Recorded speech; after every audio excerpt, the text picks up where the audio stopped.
का नीला रंग प्रतीक कैसे बन गया या फिर नीले रंग का राजनीतिकरण कैसे हुआ। तो इस बात को स्टार्ट करने के पहले हमें बाबा साहेब के बारे में कुछ जानना होगा कि बाबा साहेब ने जिस वक्त जन्म लिया था हिंदुस्तान में, उस समय जातिवाद का बहुत ज़्यादा बोलबाला था।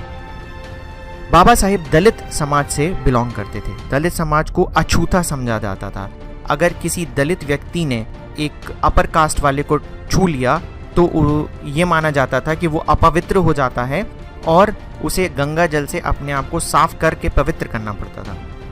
ये सब कुरीतियाँ उस समय बहुत ज़्यादा प्रबल थीं और इसे हर व्यक्ति माना करता था। दलित भी अपने आप को अछूता ही मानता था। वह मंदिर में प्रवेश नहीं कर सकता था क्योंकि मंदिर में प्रवेश अगर वह करता तो मंदिर भी अपवित्र हो जाता था। स्कूल तो दूर की बात है, वो जा ही नहीं सकते थे। अब आपको पता होगा कि बाबा साहेब बहुत ज़्यादा पढ़े लिखे इंसान थे। इनफैक्ट उन्होंने भारत का संविधान भी बनाया है। तब ये बहुत आश्चर्य की बात है, एक दलित व्यक्ति उस समय कैसे इतनी बड़ी पढ़ाई कर सकता था कि उसने भारत का संविधान बना दिया। कैसे एक अछूत व्यक्ति ने भारत का संविधान बना दिया जिसे आज पूरा भारत मानता है। तो इस बात का श्रेय जाता है बाबा साहेब के पिताजी को, जिनकी इत्तेफाकन ब्रिटिश आर्मी में नौकरी लग गई थी। अब ब्रिटिशर्स क्रिश्चियंस थे और वो इस चीज़ को नहीं मानते थे, वो छुआछूत को नहीं मानते थे। उन्होंने देखा कि बाबा साहेब में कुछ प्रतिभा है। उन्होंने बाबा साहेब की स्कूल की पढ़ाई स्पॉन्सर करी। इसी तरीके से बाबा साहेब अछूत होते हुए भी स्कूल जा सके।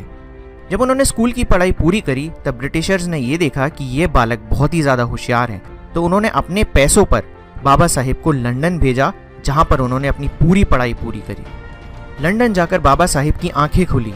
उन्होंने देखा यहाँ पर तो दूसरा ही समाज है, यहाँ पर किसी भी तरीके का कोई भेदभाव नहीं होता।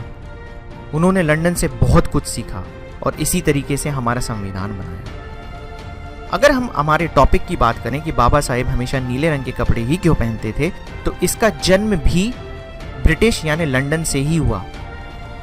वहाँ पर जो व्यक्ति काम करता था उसे दो तरीके के जॉब्स में डिवाइड किया गया था। एक था वाइट कॉलर जॉब और एक था ब्लू कॉलर जॉब। ये दोनों अंग्रेजी टर्म हैं। वाइट कॉलर जॉब का मतलब होता है कि एक बहुत ही रिस्पेक्टफुल जॉब, जहाँ पर आप आराम से कुर्सी पर बैठ के काम कर रहे हैं और आपको आकर लोग सलाम कर रहे हैं। आपकी साइन की बहुत ज़्यादा कीमत है, आपकी समाज में बहुत ज़्यादा इज्जत है, आप बहुत ज़्यादा पैसे कमाते हैं। और दूसरा था blue collar job. Blue collar job मतलब कि आपको बहुत ज़्यादा परिश्रम करना पड़ता था, आपको बहुत ज़्यादा मेहनत करना पड़ता था, आपको धूप में रहकर काम करना पड़ता था। ये सारे काम करने के बाद भी आपको लोगों को सलाम करना पड़ता था और आपको कोई खास सैलरी नहीं मिलती थी। वाइट कॉलर जॉब वाले लोगों का जीवन बहुत ही अच्छे से चला करता था, जबकि ब्लू कॉलर वाले जो लोग थे उनके जीवन में काफ़ी परेशानियां हुआ करती थी।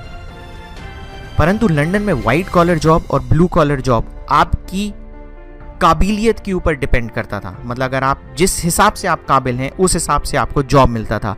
अगर आप काबिल हैं तो आपको वाइट कॉलर जॉब मिलेगा, अगर आप काबिल नहीं हैं, अगर आपने मेहनत नहीं करी तो आपको ब्लू कॉलर जॉब मिलेगा। जब बाबा साहेब ने ये सब देखा तो उन्होंने महसूस किया कि अगर आप भारत में दलित हैं तो आपको by default blue collar job ही करना पड़ेगा।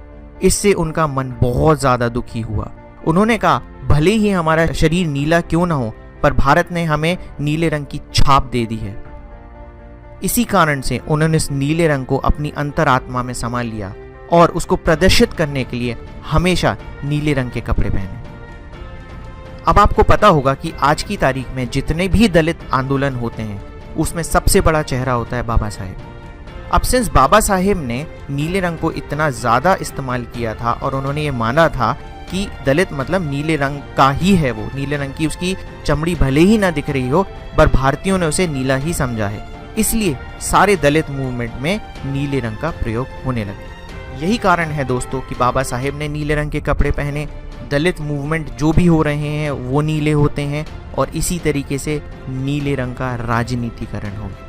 मुझे उम्मीद है दोस्तों कि ये वीडियो आपको अच्छा लगा होगा। अगर आपको ये वीडियो अच्छा लगा है तो प्लीज़ इसे लाइक करें और हमारे चैनल दीपावली को सब्सक्राइब करें।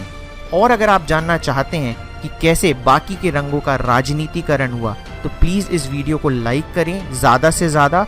उसके बेसिस पे मैं देखूंगा कि कितने लाइक्स होते हैं और फिर मैं बाकी के रंगों के राजनीतिकरण की कहानी आप तक ज़रूर लेकर आऊँगा। Thank you very much.